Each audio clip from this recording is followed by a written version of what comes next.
جی السلام علیکم۔ جو کتاب میں نے دوبارہ پڑھنا سٹارٹ کی ہے وہ نفس مطمئنہ ہے، اور اس کے رائٹر جو ہیں وہ بڑے فیمس ہیں، عبدالحسین شہید دستغیب شیرازی، جن کی کافی مشہور کتابیں ہیں۔ جو آپ نے برزخ نام سنا ہوگا، بڑی مشہور کتاب ہے۔ معاد جو ہے وہ ان کی بڑی مشہور کتاب ہے۔ گناہ کبیرہ ان کی بڑی مشہور کتاب ہے۔ اور یہ کتاب جو ہے وہ اسپرچویلٹی کی انہوں نے لکھی ہے، وہ ہے نفس مطمئنہ۔ تو بہت زبردست بک ہے، اور میں اس بک سے کافی متاثر بھی ہوں، رائٹر سے تو میں متاثر پہلے بھی تھا۔ تو اس کچھ سمپل چیزیں وہ یہ کہ ریسورسز کے پوائنٹ آف ویو سے، تو علی بک کلب پہ جب آپ جائیں گے تو یہ کتاب ہم نے اپلوڈ کی تھی کافی عرصے پہلے، تو اس کا PDF جو ہے وہ کتاب کا علی بک پہ اویلیبل ہے اگر آپ پڑھنا چاہیں۔ فی الحال یہ کتاب اردو میں ہے، انگریزی میں یہ کتاب ٹرانسلیٹ نہیں ہوئی ہے، تو آپ ڈاؤن لوڈ کر سکتے ہیں۔ اس کے علاوہ جو رائٹر ہیں عبدالحسین دستغیب، اگر ان کی باقی کتابوں کو آپ ڈاؤن لوڈ کرنا چاہتے ہیں تو ان کی کچھ کتابیں انگلش میں ٹرانسلیٹ ہوئی ہیں اور islam.org پہ بھی ہیں، اور اگر آپ اردو کو پڑھنا چاہتے ہیں تو یہ ساری کتابیں ان کی یہاں ڈاؤن لوڈ آپ کر سکتے ہیں۔ بہت ساری کتابیں انہوں نے لکھی ہیں اور بہت زبردست رائٹر گزرے ہیں۔ اچھا، تو اب اس کتاب کے بارے میں، تو اس کتاب کے بارے میں ذرا سا ایک پیج کھول لیتا ہوں اور کوشش کرتا ہوں کہ اس کتاب کو میں پیج بائی پیج جو ہے وہ کروں، اور آج ہم صرف جو ہے وہ اس کے مقدمے پہ بات کریں گے۔ تو یہ کتاب جو ہے بیسیکلی اس میں اینڈ اس کا ابھی آپ کو نہیں بتاؤں گا، لیکن بہرحال یہ کتاب انہوں نے اسٹارٹ کی ہے، اور اس میں جو چیزیں ڈسکس کی ہیں اس میں انہوں نے روح کو سمجھایا ہے، یعنی اسپرٹ کو سمجھایا ہے۔ دین انہوں نے روح اور بدن کے کمبینیشن کو سمجھایا ہے، یعنی میٹر اور نان میٹر کے کمبینیشن کو سمجھایا ہے۔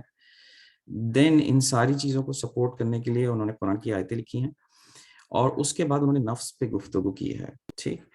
اور نفس سے پھر وہ گئے ہیں نفس مطمئنہ پر، یعنی سیلف سے from the most satisfied civil, یہاں پہ وہ اس کتاب کو لے کے گئے ہیں۔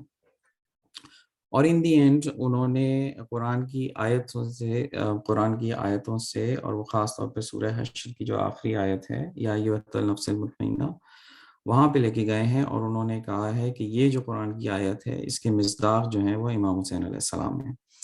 تو بہت ہی زبردست اس کتاب کا جو ہے نا وہ کینوس ہے، اسٹارٹنگ فرام انڈرسٹینڈنگ آف روح which is spirit, and then its creation, and then its specification, اور وہ کس طریقے سے روح کام کرتی ہے انسان کے جسم کے ساتھ، اور انسان کس طریقے سے ان کو استعمال کر کے پرفیکشن کی طرف جاتا ہے، کمال کی طرف جاتا ہے۔ اور پھر ایز اے کمال وہ جو ماڈل انہوں نے دیا ہے وہ امام حسین علیہ السلام ہے۔ تو یہ اس کا جسٹ ہے اس کتاب کا، اور یہ بہت چھوٹی کتاب ہے، 135 پیجز ہیں اس کے خالی، لیکن ہاں اس کی ٹرمنالوجی جو ہے وہ تھوڑی سی ڈیفیکلٹ ہے، اور میں خود بھی کوشش کر رہا ہوں، ڈکشنری وغیرہ کھول کے پڑھتا ہوں، پھر لوگوں سے پوچھ لیتا ہوں۔ تو میں جیسے آپ اس کے مقدمے کی جو پہلی لائن ہے وہ اگر آپ یہ دیکھیں گے کہ روح، اب یہ مشکل ایک ورڈ ہے، روح ایک لطیفہ غیبی ہے جو عالم امر سے عالم مادی میں ظہور پذیر ہوا ہے۔ This is the gist of this book, but it has, مطلب اس کی میریکل ہے، اگر آپ اسے ایکسپینڈ کرنے شروع کریں گے تو اس میں اتنی میننگز ہیں جو میں کوشش کرتا ہوں آپ کو بتانے کی۔ تو روح اسپرٹ، لطیفہ مینس انگلش میں دا لائٹسٹ، آپ یہ سمجھ لیجئے دا لائٹسٹ پارٹیکل، جو کہ بہت ہی مختصر ہو، جو نظر بھی نہ آتا ہو، بٹ اٹ ڈز ایگزسٹ۔ اس کی بہت ساری مثالیں ہیں، مثلا جو مثال اس کتاب میں دی ہوئی ہے بہت بریلینٹ ہے۔ وہ یہ کہتے ہیں کہ جب انسان کے جسم میں خون دوڑتا ہے، اس کے دوڑنے سے جو اس کی رگوں میں ہیٹ پیدا ہوتی ہے، اس ہیٹ کے پیدا ہونے سے اس کے اوپر کچھ ویپرز جمع ہو جاتے ہیں۔ انہوں نے اس ویپر کی مثال جو ہے ایک لائٹسٹ ایگزامپل سے دینے کی کوشش کی ہے، ٹھیک۔ تو آپ یہ سمجھ لیجیے روح اسپرٹ، لطیفہ یعنی لائٹسٹ ایلیمنٹ، غیبی یعنی غیب سے آئی ہے، یعنی hidden part of the world سے آئی ہے، اور عالم امر سے عالم مادی۔ سو اس کا مطلب یہ ہے کہ جو پوری یونیورس ہے اس کے اندر ایک عالم جو ہے وہ میٹر، جو ہمارا عالم ہے جس میں ہم رہ رہے ہیں، جس کو ہم فزیکل ورلڈ کہتے ہیں، اسے اردو میں عالم مادی کہتے ہیں، یعنی مادی مینس میٹر، ٹھیک۔ تو اور اسی طرح جی کوئی کچھ کہہ رہا تھا؟ نہیں. اچھا، تو اور ایک عالم اور ہے خدا کا، وہ عالم امر ہے، اور اس عالم امر سے یہ روح جو ہے وہ عالم مادی کی طرف ٹریول کر کے آئی ہے اس دنیا میں. ٹھیک، تو یہ اس لائن کا مطلب یہ ہے کہ روح جو ہے وہ ایک لائٹسٹ کریشن ہے جو غیب میں تھی، یعنی عالم امر میں تھی، اور وہاں سے ٹریول کر کے وہ عالم میٹر میں آئی ہے. اچھا، پھر عالم میٹر میں کہاں آئی ہے؟ مثلا جیسے میں ہوں اور میری روح، تو میری روح عالم امر میں تھی، اور وہ آنے کے بعد جو ہے وہ میٹر یعنی میرے باڈی کے اندر آ گئی ہے. تو یہ جو کمبینیشن ہے میٹر کا اور نان میٹر کا، یہ اتنا یونیک ہے، اتنا زبردست ہے کہ قرآن کی جو آیت ہے جو کہ سورہ مومنون کی آیت ہے، میں کوشش کروں گا کہ انٹریکٹیو ہو، اور یہ سب کتاب میں لکھا ہوا ہے، میری طرف سے کوئی بھی میں جملے اس کو نہیں بتا رہا، یہ سب اس کتاب میں ہے. یعنی آپ دیکھیں کہ یہ جو میں آپ کو یہ بتا رہا ہوں یہ سب کتاب کی ہیڈنگز ہیں. تو اس میں سورہ مومنون کی آیت ہے 14. سو اگر ہم قرآن میں جائیں اور ہم سورہ مومنون میں جائیں اور اس کی آیت ہے 14 نمبر. ٹھیک ہے، تو یہ رائٹر کی ایکسپلینیشن ہے، اور رائٹر یہ کہتے ہیں کہ اگر آپ اس آیت کو سورہ مومنین کی آیت نمبر 14 دیکھیں، تو ہم نے پھر نطفے کو لوتھڑا بنایا، پھر لوتھڑے کو بوٹی کی شکل دی، پھر بوٹی سے ہڈیاں بنا دی، پھر ہڈیوں پہ گوشت چڑھایا، پھر ہم نے اسے ایک دوسری مخلوق بنا دیا. بس بابرکت ہے وہ اللہ جو اس سے بہترین خالق ہے، یعنی احسن الخالقین. رائٹر یہ کہتے ہیں کہ یہ جو نان میٹر اور میٹر کا کمبینیشن خدا نے انسان کی صورت میں انسان کی باڈی میں روح کو پلیس کیا ہے، اس کو کریٹ کرنے کے بعد خدا نے خود اپنے آپ کو احسن الخالقین کا خطاب دیا.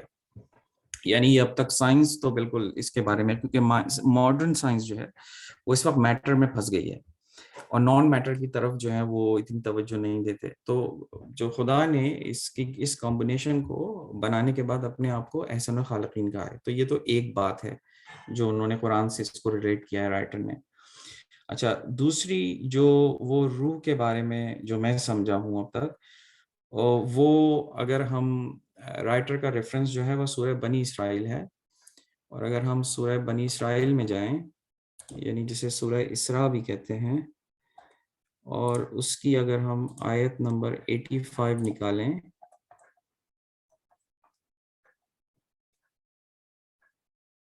84 اور 85 آئی تھنک،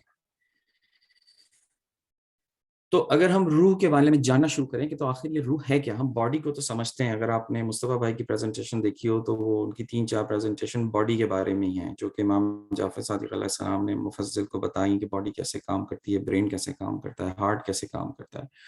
مگر یہ والا جو اسپیکٹ ہے وہ روح کیسے کام کرتی ہے. ٹھیک، تو روح کے بارے میں اگر ہم قرآن سے جاننا چاہیں تو رائٹر یہ کہتے ہیں کہ یہ سورہ بنی اسرائیل کی آیت نمبر 85 ہے، اور یہ ہے کہ اور وہ لوگ آپ کے بارے روح کے بارے میں پوچھتے ہیں تو کہہ دیجئے کہ روح میرے رب کا امر ہے. ٹھیک، اور یہ ایک راز ہے، مثلا یہ ایک سمپل ٹرانسلیشن ہے، یہ ایک راز ہے، ایک سیکرٹ ہے، اور جس کے بارے میں تمہیں بہت کم علم دیا گیا ہے. تو یہ تو قرآن کی سٹینڈنگ ہے روح کے بارے میں کہ اس کے بارے میں بہت کم جو ہے وہ علم دیا گیا ہے. اچھا، میں نے تھوڑی سی اسٹڈی کی قرآن میں، اگر آپ دیکھیں گے تو یہ ایک ورڈ ہے امر. تو میں نے یہ جاننے کی کوشش کی کہ یہ امر ہے کیا چیز نا، اور کہیں کہیں خلق کا ورڈ یوز ہوا ہے. جب کریشن کو آپ دیکھیں گے نا قرآن میں تو کہیں آپ کو خلق کا ورڈ یوز کیا نظر آئے گا، کہیں امر کا یوز نظر آئے گا. تو جہاں جہاں آپ کو خلق کا ورڈ نظر آئے گا وہاں آپ کو پروسیس بھی نظر آئے گا. جیسے ہم نے زمین و آسمان کو 7 دن میں بنایا، تو اگر آپ قرآن کی وہ آیتیں دیکھیں گے تو آپ کو ایسا لگے گا ہر چیز امیڈیٹ نہیں ہوئی، یعنی اس میں ایک گریجویشن پروسیس نظر آتا ہے، 6 دن 7 دن. اب یہ ڈفرینٹ بحث ہے کہ دن کا مطلب کیا ہے اور 6 کا مطلب کیا ہے. بہرحال ایک گریجویشن پروسیس ہے، ایک ایولیوشن نظر آئے گا آپ کو جہاں بھی قرآن میں خلق کا ورڈ یوز ہوا ہے. لیکن جہاں جہاں قرآن میں امر کا ورڈ یوز ہوا ہے وہاں خدا نے پروسیس کو اوپن نہیں کیا اور بالکل کلوز رکھا ہوا ہے، اور کہا کہ جیسے یہ سیکرٹ ہے، اس کے بارے میں تمہیں کم علم دیا گیا ہے. تو ان میں سے یہ ایک آیت یہ بھی ہے، اور اس طرح بہت ساری آیت ہیں قرآن میں جو امر کی طرف جو ہے وہ ڈائریکٹ کرتی ہیں، مگر وہ پروسیس خدا نے کھولا نہیں ہے، مگر پھر بعد میں صاحبان علم کے لیے کچھ تھوڑی بہت ہائی لائٹس جو ہیں وہ دی ہوئی ہیں. تو ایک تو یہ والی بات ہو گئی. اچھا، آگے جا کے رائٹر ایک بڑا انٹرسٹنگ چیز کہتے ہیں، اور یہیں پہ میں اس کو ختم کر دوں گا، اور وہ یہ کہ جب روح اور باڈی آپس میں مل جاتی ہیں تو اس کمبینیشن کو وہ نفس کی ٹرم دیتے ہیں کہ اب یہ ایک نفس بن گیا ہے. ٹھیک. اور پھر وہ ایک ٹرم یوز کرتے ہیں جسے وہ کہتے ہیں مجرد. اچھا، مجرد کی آسان ترین ابھی یہ سمجھ لیجئے کہ نان میٹر. ٹھیک. یعنی ایک میٹر ہے اور ایک نان میٹر ہے، تو نان میٹر آئٹم ہے نفس. یعنی یہ فزیکلی ایگزسٹ نہیں کرتا، آپ اسے دیکھ نہیں سکتے، مگر اس کی حقیقت سے آپ ڈینائی نہیں کر سکتے. تو آپ کی جسم میں جو آپ کی روح ہے، ان دونوں کے کمبینیشن کو نفس کہتے ہیں. پھر آگے جا کے کتاب میں اس کی نفس کی انہوں نے ڈفرینٹ سٹیٹس بتائی ہیں. ٹھیک ہے. ان میں سے جو بہترین سٹیٹ ہے وہ نفس مطمئنہ کی ہے، جہاں بالکل سیٹسفائی سول ہوتی ہے. اب یہاں پہ ایک وہ کوشچن ریز کرتے ہیں، وہ یہ کہتے ہیں کہ آپ یہ سوچئے کبھی کہ کون کون سی چیزیں مجرد کہلاتی ہیں، یعنی نان میٹر کہلاتی ہیں، جو ایگزسٹ کرتی ہیں، جنہیں آپ اپنی آنکھوں سے نہیں دیکھتے، مگر وہ بہت امپورٹنٹ رول پلے کرتی ہیں آپ کی باڈی میں. One of the item is علم، نالج.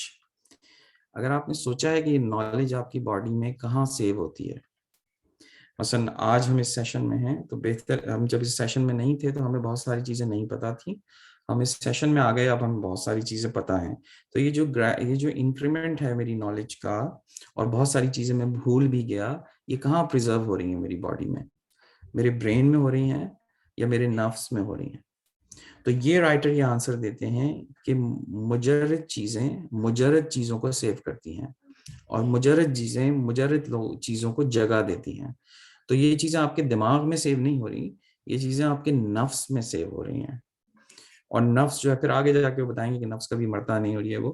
تو بہرحال یہ یہاں پہ میں اس کو چھوڑ دیتا ہوں کہ نفس جو ہے وہ ایک مجرد کریشن ہے اور ایک پرفیکٹ کریشن ہے، اور یہ کریشن جو ہے وہ سیو کرتی ہے. For example one of the item is علم. تو یہ تھی یہاں تک میں نے ابھی پڑھا ہے، اور جو کتاب میں اگر آپ جائیں گے تو جو میں نے آپ کو ایکسپلین کیا ہے وہ سمجھ لیجئے کہ یہ مقدمے میں ہم یہاں تک پہنچے ہیں، 2 ہی پیجز تک ہم پہنچ سکے ہیں، اور وہ ہے